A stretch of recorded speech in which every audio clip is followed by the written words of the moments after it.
Welcome to Storm the Gates, Book 3 of the Rogue Gods Trilogy by Melinda Kucsera. Part 6. Chapter 21, A Long-Awaited Reunion. Maybe I'm damned. That thought rattled around in his head as Arginil opened his eyes. He lay on something that rocked gently side to side, and the sun sparkled on the water beyond the railing. This wasn't hell, because hell didn't have blue water stretching onto the horizon where the sea met the perfect blue sky. Where am I? He remembered light hitting him from all directions, then falling into darkness when heaven rejected him. But this isn't hell. If I didn't return to hell, then where did I go? Could this be the mortal world? How could I tell? I don't think I ever visited there. There was one other option, but it was too fantastic to be true. Arginil sat up and swung his legs over the side of the hammock, but he never took his eyes off the reflection of the sunlight on the blue water. He'd longed to see that again, and there it was, so close now. Natalie ran past him, and their gray robes streamed behind them. That wasn't part of the pleasant dream cast by the sun on the water. That meant this wasn't a dream. Somehow that sun and that water were real. "What are you doing?" Arginil asked, unable to tear his eyes off that beautiful interplay of light and water in front of him. "I'm looking for the magically enlarged ship with the army. We lost it when your fellow angel got all dramatic." Natalie waved to the sea beyond the railing as they leaned over it and squinted at the horizon and blocked his view. Shouldn't you do something to help? After all, it's your fault we lost the ship. Daniel said, but not to him. Who is she talking to? Not Natalie, since the Versailles didn't turn or reply to her,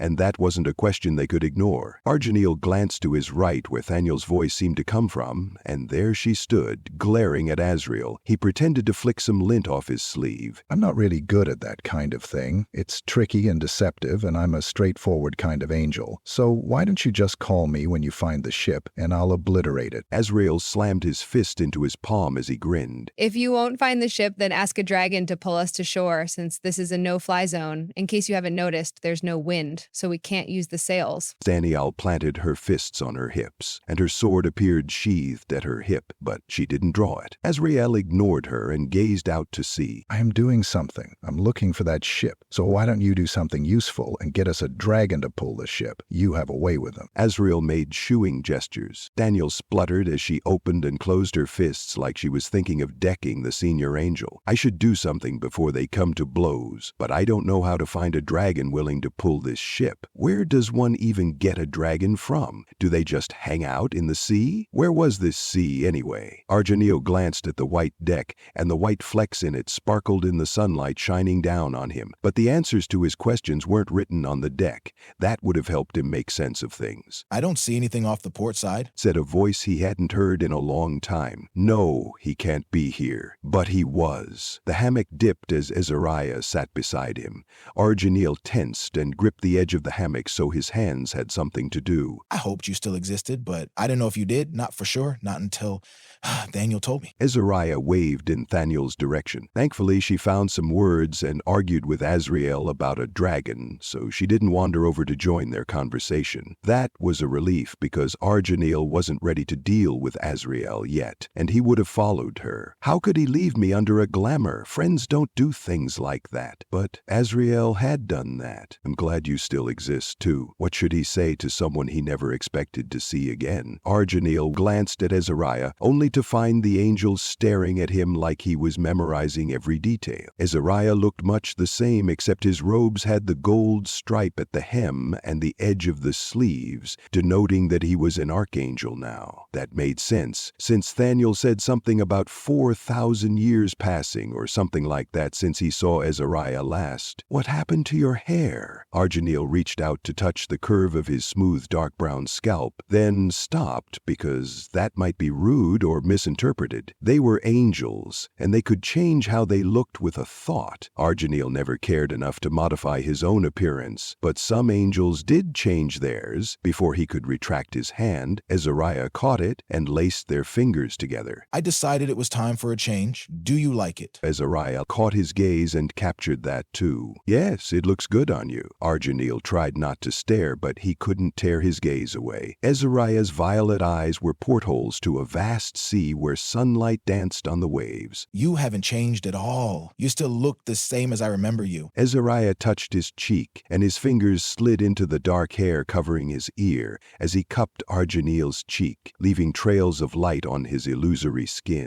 Arginil turned his head away and closed his eyes. We can't, it's not allowed. Since he wasn't corporeal, he couldn't cry, but inside a deep longing for something he didn't have words for tore him apart. The rules changed while you were gone. I can share my light with you if I want. Azariah said as the ship lurched forward and his hand slid away, leaving a little more of his light behind. The hammock dipped again as Thaniel dropped onto his other side. You can do that after we save heaven, but you'll have to explain everything that changed and why first. After he's had time to come to terms with everything, then you can talk about a relationship. After all, we've got eternity ahead of us, so there's no reason to rush into anything. Azariah sighed like a man denied an end to his suffering by an overbearing boss, but Arginil let his shoulders fall in relief. I won't corrupt him. Maybe Azariah didn't care that he was in hell not long ago, but Arginil did. One couldn't spend thousands of years there without it having some effect. I won't let any of hell rub off on my friends. Although it might be too late for Thaniel, some of hell might already have rubbed off on her. But she didn't seem any worse for it as she kicked her feet. Her sandals stayed on, because they were just an illusion. I am still damned. So nothing was possible between them, even if the rules changed. Arginil stared at the deck between his sandal-shod feet as he remembered the light filling him until he passed out. That light was still inside him, but it wasn't doing anything, and that was weird. Shouldn't it pitch me overboard and toss me back into hell? You're not damned. You're not damned. Thaniel and Azariah said almost in unison. Then why did I pass out? There was so much light. Wasn't it trying to cast me out? Arginil rested the hand Azariah wasn't holding on his chest. He was just a spirit, so he didn't have a heartbeat, just a lot of light inside him. But it wasn't trying to destroy him. It just sat there like he did, waiting for something. Because we're made of spirit and light. When you crossed the boundary, you reverted back to your base form. Daniel rocked forward and back to set the hammock swinging. And that's why the dragons don't want us to fly through the barrier. The change affects us all differently, and they don't want anyone to fall through the gap between heaven and the gray between and become lost. Azariah released his hand so he could wrap an arm around him and pull him closer. Is that where you thought I was, lost in that gap? Arginil shivered at the thought. Thank the Creator that didn't happen. That was one theory. Azariah said, so softly Arginil wasn't sure the angel said it aloud. How did you get a dragon to help us? Natalie slid past as the deck canted, ending the intense moment. Daniel hooked an arm around the Versate's waist and pulled them down onto the hammock beside her. I told Azrael I'd tell an angel we knew named Misria that he left Arginil here under a glamour, thinking he was damned when he wasn't. Where is Misria? Arginil expected her to show up any moment now, since he'd already ran into most of the angels he knew best. She was a welcome change of subject, too. Misria trained with them and came up through the ranks with them since she was in their class, and that made her the closest thing to family. They tried to put her in charge of the warrior angels, but she didn't want the responsibility. So she grabbed the first mortal soul available and became a guardian angel for the umpteenth time. Daniel shook her head like she couldn't understand that decision. Then again, given her independent nature, she probably wouldn't make a good guardian angel. Onward, you scaly excuse for a dragon. Azrael shouted. What was he doing now? Arginil glanced past Azariah at the pointy end of the ship. He vaguely recalled that was the front. Azrael stood on the back of one of the two dragons he roped into pulling the ship,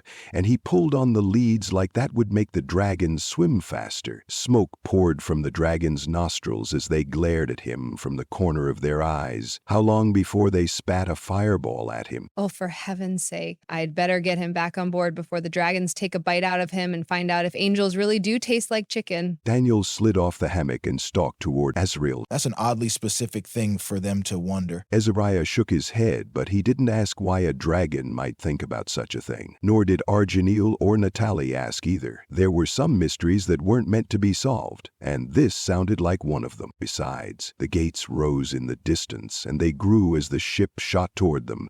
Behind them, a city of purple spires appeared, but they didn't get taller. Just the gates increased in height. Are the gates growing? Arginil pointed at them as Thaniel hopped over the rail onto the dragon's spiky back. You know something? I think they are. I didn't know they could do that. Azariah shook his head in wonder. Well, I think we found the ship. Natalie slid off the hammock and pointed at the outline of a boxy shape in front of the gates. Its edges shimmered like someone was having trouble keeping up the illusion that there was nothing there. That's what it looks like to me, too. With another long, suffering sigh, Azariah retracted his arm and let go. Can they go through the gates or open them? Arginil rose too. I don't know. I guess we'll find out, since we'll reach them soon. So now would be a great time to tell me the plan. You do have one, right? Azariah glanced at him when Arginil didn't say anything because they didn't really have a plan yet. The plan lacks some details, but we've got the broad strokes. Natalie said as they approached the railing. We get all the demons, ex-gods, and fallen angels to board the ship, then sail it back to the Grey Between, and somehow herd them to the portal to hell and make them enter it. If those dragons will stick around and call some of their friends, that would help a lot. I thought that might be the plan. Azariah leaned over the railing. Hey, Danielle, while you're down there, ask the dragons to help us round up those interlopers and send them back to the Grey Between. That's a great idea, but someone else should ask that since I'm kind of persona non grata after I broke the rules a few times. Daniel ducked as one of the dragons turned their head 180 degrees to regard them, so its neck spikes didn't swing through her torso. It wouldn't have harmed her since she was a spirit, but it was hard to stop thinking like one who was encased in a fragile meat suit. Where are the interlopers? The dragon's violet eyes blazed with what Arginil hoped was anger. They're storming the gates of heaven right now. Will you help us send them packing? Arginil asked when neither Natalie nor Azariah said anything. How did I become the spokesperson for our little group? The dragon nodded as more smoke curled up from its mouth. Yes, you have a deal, Angel. Now get these two annoyances off my back before I change my mind. We're going. Come on, Azrael. Let's get ready to clobber the baddies. It'll be just like the old days, but with more banter. Daniel winked at them on deck, then clapped a hand on his shoulder and spun Azrael around. Fine. Do you know who's leading that rabble, or who's on board that ship?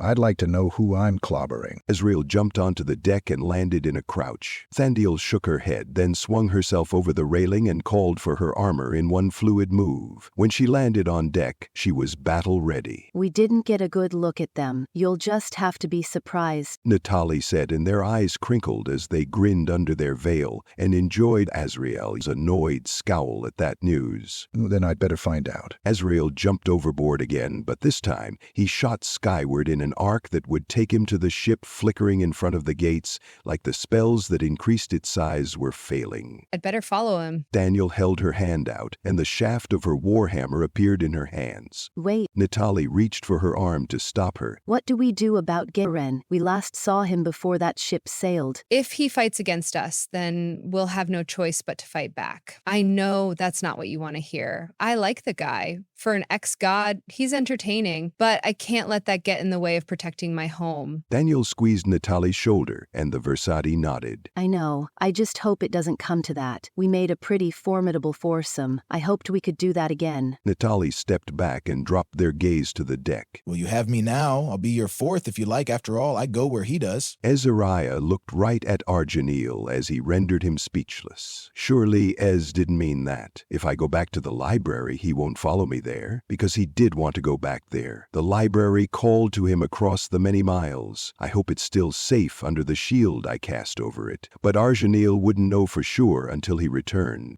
Chapter 22. Heavy lies her regret. Her spoon clicked against the plate, and Margana shoveled the stew into her mouth, even though it tasted like ashes on her tongue. But she needed sustenance, so she swallowed and sipped a glass of wine. Hers was watered down, but his wine wasn't, and the demigod was just as susceptible to drink as any mortal man. Ivarian already had several glasses of wine, but he didn't know that. Thankfully, he wasn't in the mood to talk, and he stared at his plate a lot, so he didn't notice her refilling his half-empty glass again. Maybe he was having second thoughts too, although she was already way past that and deep into regret. Every time she closed her eyes, she saw that little boy with grass-green eyes and messy dark hair. He looked like he just woke up from a nap, and I let him take a crystal with a soul trap into his home. Morgana almost choked when she swallowed the stew in her mouth. I have to do something about that. But what can I do? I promised Adversary I'd help him get revenge. Of course, when she promised that, she was trapped in the gray between and desperate to get out. So she would have promised anyone anything for even a slim chance to free her family and herself. Now, regret sat like a ball of ice in her belly, and it grew as she sat there in this nice restaurant, under the soft glow of rosy Lumiere crystals, while diners murmured about the rich broths and the delicious stew on offer today. It was something called a daily special. Fine linens draped the table under the glassware and ceramic dishes. All three bore the flower and cup logo from the establishment sign. I can't sit here and enjoy a meal when that child might be in danger because of me. I need to do something. I can't let that sweet boy get hurt. Morgana pushed her chair back and rose. Where are you going? Adversary asked. At least she thought that's what he was trying to ask, but he slurred his speech quite a bit, and his native tongue wasn't her mother tongue, and she never did translate well when she was vexed. We should find a place to rest. You look done in. You should rest. Morgana reached into her pocket and dropped a handful of gold coins on the table. That's too much. Adversary reached for the coins and instead knocked his glass over. But she caught it because she wasn't drunk at all. She wasn't sure she could get anything more than slightly tipsy on any liquor mortals could make. Morgana righted the glass before a drop of the sweet red wine could spill on the white tablecloth. No, that was a meal fit for a queen, and I won't pay any less for it. To do otherwise would insult the creator, and I won't do that. Morgana rounded the table and pulled Adversry's arm over her shoulders. Come, let's find a bed. You really should lie down. Morgana glanced around, uncertain if there was anything else she needed to do. She left money to pay for their meal, and Adversry confirmed she paid more than it cost, so all good there. The server should get a good tip from that, and indeed, the young lady appeared at her elbow, all prim and proper in her apron and cap. Perhaps she might know a place to stay for the night. Morgana tried to remember the word for it in Guerren, but the only word that came to mind was the one in her mother tongue, and that definitely wasn't the right word. No one had a palace anymore, let alone one for rent, and she really just needed a room, with a bed she could drop Adversry on, and a door she could lock. Excuse me, we're travelers unfamiliar with this city. Is there somewhere nearby where my friend can rest for a while? Morgana hoped she made sense. This modern tongue was strange and the words felt odd in her mouth, but the server nodded, so she must have gotten enough words right to get across what she needed. Yes, there's a place not too far from here. If you'll lead me to it, I'll pay for your help. I have more gold. Morgana tried not to grimace, but she was pretty sure she mangled that request. There were other words she should have used to get her point across, but it was too late now. The server flushed and ran away, dodging a male server carrying a covered platter that was half as wide as he was tall. I guess I'm on my own then. Morgana suppressed a sigh and dragged Adversry with her as she strode through the narrow aisle between tables. I'm all right. Adversary said. He slurred his words a little less that time, but he swayed and struggled to put one foot in front of the other. Several times he stepped on her toes, but she just ignored that. He couldn't hurt her, not really, so any pain from his big feet stomping on her accidentally produced a flash of pain that quickly faded, and she bit her lip to keep from complaining about such a minor inconvenience. Instead, she thought of that child. I can endure this for his sake. Besides, she just needed to take Adversry somewhere he could sleep off the wine for a few hours. A gentle touch on her arm made Morgana turn, and she stared at the server girl. But the girl had removed her apron and hat. She still wore the same modest black dress, and her hair was still braided around her head like a crown. But she didn't look like a serving girl anymore. Now she looked like a woman on a mission. If you'll follow me, I'll show you to the inn I mentioned. The former serving girl stepped past Morgana and opened the door for her. Do you get in trouble for this? Adversry asked, but he slurred his words worse than before, and he swayed hard enough to unbalance her. Morgana almost smashed her shoulder into the door, but she dodged in time and got through the doorway unscathed. The serving girl shook her head. No, the proprietor who runs the restaurant also runs the inn. She told me to escort you myself and see if you needed anything. My shift was almost over anyway. Here, let me help you. The serving girl pulled Adversry Varian's other arm over her shoulders, and together they kept him upright as they strode down the well-lit hallway, dodging statues of course. This place had too many of them. "Thank you," Morgana said as she closed the door. The serving girl handled all the things required for check-in, and even led them to their rooms. She more than earned the handful of gold coins Morgana handed her. "I would have been utterly lost if I had to handle that stuff myself." Morgana leaned against the door. She didn't plan on having her own room, but they weren't married, and the local laws forbid unmarried women from staying in rooms rented by men who weren't their husbands. That law suited her just fine right now, since a Varian wasn't her lover. He wanted vengeance, and she wanted to free herself and her family. The magical chains binding her to the same prison as her family pulled on her, but Morgana staggered over to the nearest padded chair and collapsed. The room was something called a suite, with a sitting room, where she sat now, a bedroom and a washroom, and all three rooms were fully furnished with carpets too. It was more than she needed right now. "What do you want to do?" Prakasa asked as she appeared next to her. "I want to keep that little boy safe. I can't get the image of him out of my mind." Morgana rubbed her temples. "Well, you can't do that. You made a deal with a demigod, then you got him drunk, so you need to watch over him," Dharma said as she flopped onto the chair across from her. "I know." Morgana suppressed a groan. "I feel like I played into that woman Beku's plans. But I can't figure out how that could have happened. I didn't know she'd be there. Hell, I didn't know where we'd end up when we left the Grey Between. She was just lucky she knew enough of the root language that the ones spoken in this country branched off from, so she could understand people." "You couldn't have known." Dharma leaned forward across the table and clasped her hand. "She's right, and I need to go. That crystal activated and is trying to snag the little boy." Prakasa clapped her hands. "Don't let it hurt him," Morgana said as her sister vanished. "She won't. You'll see. He'll be all right." Dharma squeezed her hand. "Not because of anything I did, though. I endangered him." Morgana covered her face with her hands. She didn't know how long she sat there with Dharma. It could have been hours or days. Time meant nothing to her since it left no mark on her. After all, she and her sisters didn't age. But time left its mark on everything around them. The lumer crystals in the chandelier hanging overhead winked out, plunging them into deep darkness. "What just happened?" "I don't know, but I don't think it's Mom's doing."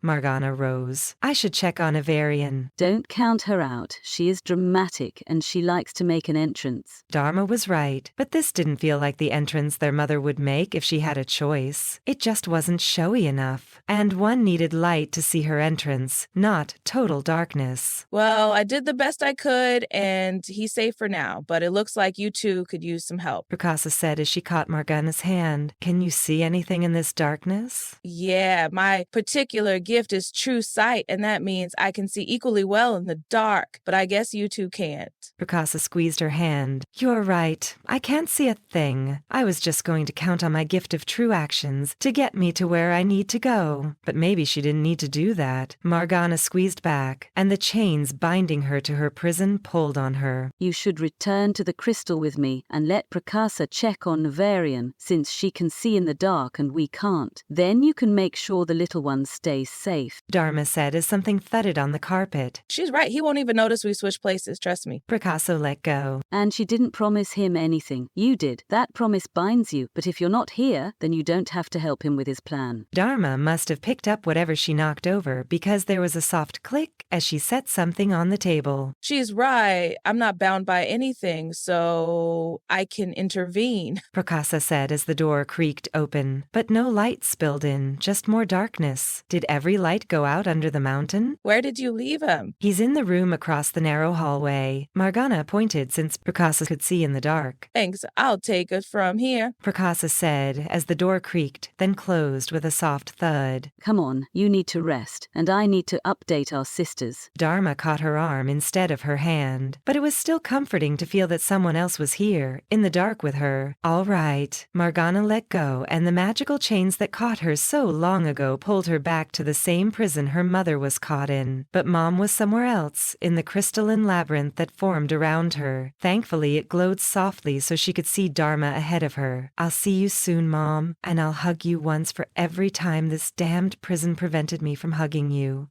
Chapter 23, The Grey and the Abandoned. When the fire faded, Rosalie glared at the fog rolling over her feet. She half expected that angel, Daniel, to storm out of the deeper fog patches and ask why she returned to the Grey Between. It wasn't by choice, that's for sure. But Daniel didn't appear. Didn't she stand around the Grey Between looking for visitors to accost? Apparently not. Rosalie spun on her heel just to check. Maybe it was her imagination, but the gray, foggy place looked different. For one thing, the eye-shaped lights were gone and the place felt abandoned. But it didn't feel that way before. Even Faye noticed because she turned in a slow circle and scowled as she scanned the fog banks converging on them. Where is everyone? Usually a memory eater or a curious angel stops by to interrogate me whenever I set foot here. But neither did this time. I wonder why. They never miss an opportunity to hassle me. Did they really do that? Istiana wobbled around, probably in search of somewhere to sit. But this place had no furniture, just a lot of gray sand and fog. Somewhere around here there was a hill with a portal back to the mortal world. If there was anything else here, the fog hid it. Something is very wrong. Layla faced the deepest fog bank and stared into it as if her glowing violet eyes could cleave through it to reveal whatever it covered. Do you hear it? Do I hear what? Rosalie strained her ears, but she just heard her companion's footwear grating against the sandy soil. Do you hear the bells ringing? Do you hear the trumpets calling all defenders to their places? How can you not hear them? They're so loud. Layla covered her ears as she ran into the fog. Wait, Layla, you didn't tell us the adversary's plan. Come back. Rosalie followed her, but Layla was fast on her feet. Thankfully, she forgot she could fly, or Rosalie never would have caught her. His plans don't matter, not when heaven is under threat. I'm sorry, but you'll have to figure it out on your own. I'll come back if I can. Layla finally remembered she could fly, and she shot out of the fog right before a column of fire appeared before her. Faye stepped out of the fire as it dissipated and stared up at the angel flying away from them. Well, that sucks because I still don't know what he's planning. I guess we have to go to hell and find out. Just the thought of that should have sent Rosalie shaking in her shoes, but strangely enough, it didn't. All her problems started in hell, and it was fitting that it ended there. Besides, she was immortal now, so what could hell do to her? Nothing. Rosalie padded over to Faye. While she could still see the ex-goddess in the rising fog, it already covered them from the shoulders down. If the fog increased anymore, they wouldn't see anything except it. I guess we go to hell now and look around ourselves. Oh no, hell isn't where you're going, said a woman who sounded exactly like Rosalie as hands seized her and yanked her deeper into the fog. Who are you? Rosalie struggled to break the woman's grip. We're all Rosalie, daughter of Robin of Larkspur, just like you, but we came from different timelines, and now we're all fading away, because there can only be one Rosalie, the newly minted goddess of the present, said an angry copy of herself as the woman spun and shoved her face close to Rosalie's. You took our futures. It doesn't matter what choices we make. We all go back 20 years to the past and become you, because you're the only Rosalie who has a future now, shouted another woman. How many of you are there? Rosalie staggered at the implications. Too many, said the first copy of her as she turned around and strode onward. Faye, is what they're saying true? Rosalie hoped not. She didn't want to rob all the other versions of her of their futures. Yes, I see only one future for you, and I guess this answers the question. There's just one gray between for all the timelines. I always wondered that since I never ran into myself here. But I, unlike you,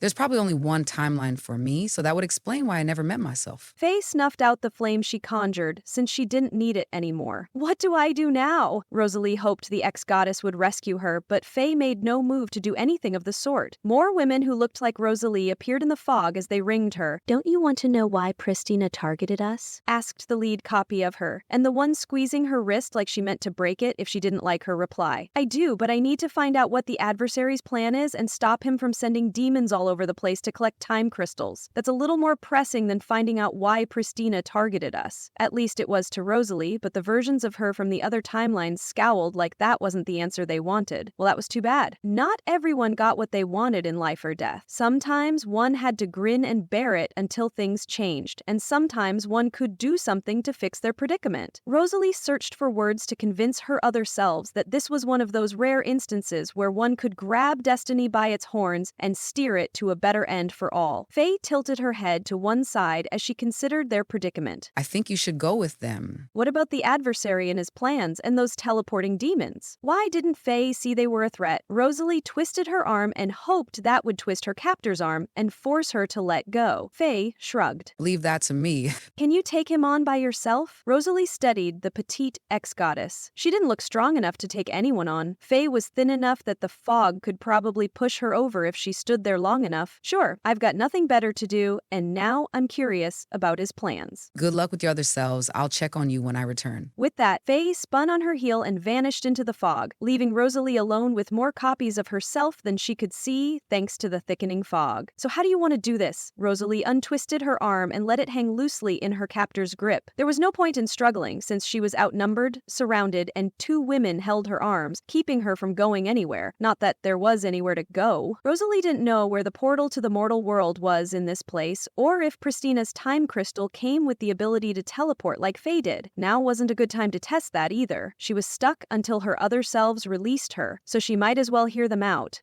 Chapter 24. In Vengeance We Trust. No! Ivarian shouted as Rosalie disintegrated again and again in front of him, but he could do nothing to save her. Each repetition made him thirst for vengeance and glare hatefully at Rand's father, the damned mage who broke the spell circle, but he didn't send its remnants away. No, he just stood there, holding his son, as those remnants shot away from the broken spell and hit Rosalie. Why didn't you do something? You're so powerful, you could have saved her, Ivarian asked over and over, but he got no answer, because when that event happened, he'd stood there, just as mute and impotent as Rain's father, and that gutted him too. The scene replayed as he tossed and turned on a soft bed somewhere under Mount Eredren, the very city where Rand lived with his father and uncle. I will make his father pay for his negligence. He's powerful enough to keep the remnants of his magic from hurting anyone, so why didn't he? Snow fell as Ivarian watched Rosalie reappear and the spell circle behind her, only for them both to break apart again. Ivarian opened his eyes, but that changed nothing. The scene replayed over and over as the Lumiere crystal on the nightstand winked out, leaving the room in total darkness. The bed dipped as someone sat on it, probably Morgana. Your soul calls out for vengeance. Why do you want it? Asked a woman he'd never met before. Her voice pushed the visions away, so they played only in his peripheral vision now. Each repetition still stabbed him in the heart. Who are you? Ivarian tried to remember if he had another Lumiere crystal, but he didn't think he brought one with him from the future, since the only parts of Mount Eredren he visited in that time period were well lit, so he didn't need his own light source. But he needed one now. What could cause a Lumiere crystal to lose its glow? He'd never heard of anything that could do that. Lumiere crystals glowed for centuries after a mage lit them with their magic. Just the thought of something snuffing out a Lumiere crystal's glow made him shiver. Did you put out the light? Answer the question. Who do you want vengeance on, and why? Asked the woman who refused to identify herself. Maybe she was the darkness that surrounded him now. Are you Morgana's mother? I helped her fetch your crystal prison from hell. That should earn him a boon at the very least if she was Morgana's mom. If she wasn't her, then he might be in trouble. Ivarian swung his legs over the side of the bed, even though he couldn't go anywhere in the dark. Who's the girl you keep seeing disintegrate? Her name is Rosalie. I liked her and she liked me, but now there can't be anything between us because she's dead. Ivarian hung his head. It sounded so final out loud. He wished he could retract that statement, but doing so wouldn't bring her back. Nothing could do that now. He could just get vengeance for her death. There was nothing else for him now. He tried to clench his fists, but the fingers on his left hand wouldn't obey him. They were numb, and that numbness spread slowly up his hand. You blame the man with glowing green eyes for that, don't you? You want vengeance on him. Yes. Ivarian might have just damned his soul to hell for that, but he wanted it so much he couldn't think of anything else. I'm not powerful enough to take him on. Ivarian felt Saren's magic slam him against a wall, then hold him there completely immobile. Nothing Ivarian did could break that grip. Saren's magic was a force to reckon with. I don't even know if Rand could stand against him. Rand didn't do anything to help either, except try to talk his father down. He didn't use any magic at all on my behalf. Ivarian clenched his right fist so tightly the nails bit into his palm as that cold numbness spread from the fingers on his left hand up his palm. Then it's good for you that I am. Tell me, what would you give to get vengeance on him? Her tone was maddeningly flat, giving no hint of her thoughts or how she felt about this. What do you want? I don't have any money, Ivarian asked, because he had to, but he feared the answer was more than he could pay. I want to know how badly you want vengeance. Would you trade his life for yours? Asked the woman who must be Morgana's mother. After all, Morgana said she was the goddess of vengeance, and this woman spoke only of vengeance. So, who else could she be, if not her? She asked a tough question, though. Would he give up his life to end another's? The answer rose to his lips, and he knew it was the right one. Yes, I would trade anything, even my life. After all, he'd killed his mother. Why not kill Rand's father, too? Then so be it. Come, the winter of thy woe, the vengeful ice and the punishing snow, but let all the innocent sleep beneath the winter tree, safe in its glow, while the guilty die in the snow. Sang the woman who just asked what price he was willing to pay, and the darkness melted away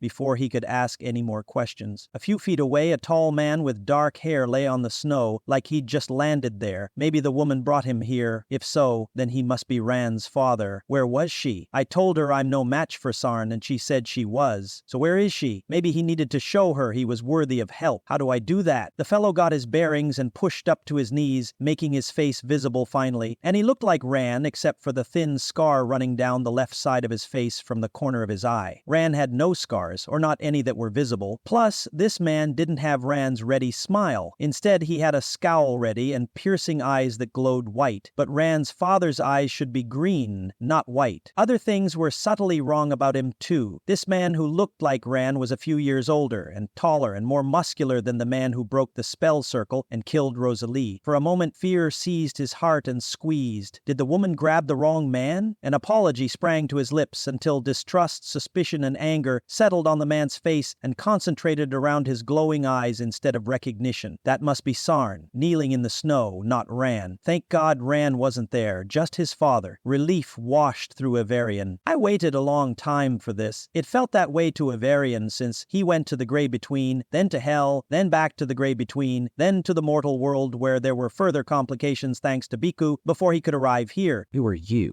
Sarn grabbed hold of a stubby branch and pulled himself to his feet. He wore the same green tunic and trousers his adult son wore in the future, but they looked right on him. Why didn't you save her? Ivarian stood toe-to-toe with Sarn, and he was tall enough to look Sarn in the eyes, but there was still no recognition. Didn't Sarn know who he was? Who are you, and where are we? Sarn broke eye contact first so he could glance at their surroundings, but that wasn't a sign of weakness. Maybe someone else would think that, but not Ivarian. I felt his magic when it struck me, and he was holding back. For Ran and Rosalie's sake, then. You can call me Ivarian, I guess. Not that it matters anymore. Technically they met in the future, but that didn't happen yet. And it probably wouldn't anymore, since Pristina probably succeeded by now unless the other ex-gods that were freed when the spell circle fell did something to stop her. Even if they did, my life is still over. Ivarian glanced at his numb hand and wasn't surprised when he didn't see it. His left wrist faded away too, bit by white glowing bit, but he didn't want Sarn to see it, so he shoved his disintegrating wrist stump into his pocket. He waved with his right hand, which was still whole for now, to the glowing yellow dome behind him, and it lit the towering trees surrounding them. Don't you recognize this place? Is that a haven? If Sarn recognized it, he didn't show it. He must have recognized it, though. Why did my magic turn on the summoning spell? I never found out why that worked. Sarn leaned against a tree and faced the shield over the haven. Your magic triggered it? Ivarian stared at him for a long moment as he tried to reconcile that with the little he knew of that event. Sarn didn't bother to nod or explain or say anything more about it. He just stared off as if he were also reliving that event in his memory. What did he see when he remembered it? Did he remember Rosalie? Anger scorched Ivarian's insides and he kicked the snow. Sarn had no right to remember her. And you blame me for that? Sarn stamped his feet, probably to warm them since he wasn't dressed for the cold, but he didn't give any other sign that he might be cold. For triggering the spell? I didn't know you triggered it. But it made sense that Sarn did that now that Ivarian thought about it. But this was off topic. Before he could get things back on track, Sarn took control of the conversation. This trap wasn't meant for me. You tried to capture my son. Sarn shoved Ivarian. No, the trap was always meant for you. I knew Ran would give you the crystal. Let's see how you like losing everything you love. Ivarian staggered for a few steps because Ran's father was strong, probably stronger than he was. He threw back his head and shouted to the trees towering over them, I call down the spirit of vengeance. May you suffer as I have suffered. No, this place and everything in it is a lie, and all I did 4 years ago was save my son. Sarn raised his hands too, and white magic flowed out of his hands, staggering him. It slashed through the gold dome of the haven, the enchanted trees surrounding them, and the snow under their feet. It all vanished, leaving them standing on a translucent crystal. When that power cut off, Sarn leaned against a crystalline wall as dark symbols swirled above their heads, casting a dark shadow on them. The shadow grew until it blotted out the top of the crystalline structure. Having problems? I remember you were more powerful than this. Ivarian leaned against the crystal wall too, for lack of anything better to do. He didn't know how long Margaina's mother would take to arrive, or if that's who he was talking to before he ended up here. I am usually, but you caught me on an off day. San glared at him like it was his fault. You can't escape, and even if you did, you're marked now. The spirit of vengeance will just follow you and take revenge for what you did to me. Ivarian felt around for the timeline like he did in hell so he could drag Sarn back to the moment when his inaction destroyed Rosalie. It was hard, only having one functional hand, but he grasped the bitter cold of the past and pulled them into the first icy remnant he touched. Everything spun around them. Why do you want revenge against me when I didn't do anything to you? Sarn asked as darkness covered everything. When the darkness lifted, they stood in the snow again, and Sarn rubbed his arms through the thin material of his tunic. Where are we now? You tell me. Ivarian waved to a whip-thin teenager wearing mismatched cold weather gear as he stomped through the snow toward a woman covered in short fur, wearing a strappy skirt and a sexy attempt at a breastplate. No, don't go near her. Sarn shouted at the teenager. You can't change things. Ivarian grabbed his arm and pulled Sarn back. Before Sarn could move from that spot, he reached back through that tear in the fabric of reality to the hour of time and touched the next ice crystal on the shelf for that year. Time advanced, and the scene changed to 3 travelers, muffled up to their eyeballs, hiking away from the standing stones surrounding the meadow around Mount Eredrin. As the trio headed into the snowy woods, the one clad in gray robes stopped and glanced back like they knew someone was watching. Sarn wiped away the tear running down his scarred cheek. Why are you crying? I haven't begun to take my revenge yet. Ivarian couldn't understand his reaction. How could seeing those 3 travelers move such a powerful mage to tears? I lost someone dear to me months ago. Seeing them alive in my memories hurts. Sarn wiped away another tear, but he didn't seem at all embarrassed by it. Which one did you lose? Ivarian reached back into that tear between worlds and the arrow of time and felt for another ice crystal on the shelf for this year. Why couldn't he find the one that held Rosalie's last minutes of life? If only he had 2 hands to feel around, or if he dared to drag them both to the arrow of time. I don't want to see how broken it is. I wish Morgiana's mother would show up already. She said he'd help me, but so far I'm doing all the work. The golden shield of the haven appeared in front of them again. This time that violet-eyed angel stood in front of it. Ivarian cursed under his breath because this still wasn't the right point in time. Why can't I pinpoint her death? Perhaps that was a sign of how messed up the timeline was. I lost the one wearing gray robes, Sarn said as he glanced away. Hey bro, do you have a minute? You wouldn't believe how hard it was to find you. Said a woman who wasn't Morgana or her sisters as a shadow fell over them again. Who arrived this time? Come, the winter of thy woe, the vengeful ice and the punishing snow, but let all the innocents sleep beneath the winter tree safe in its glow, while the guilty die in the snow. A woman sang from within the gathering shadows above as the wind blew snow around them. The goddess of vengeance was finally here.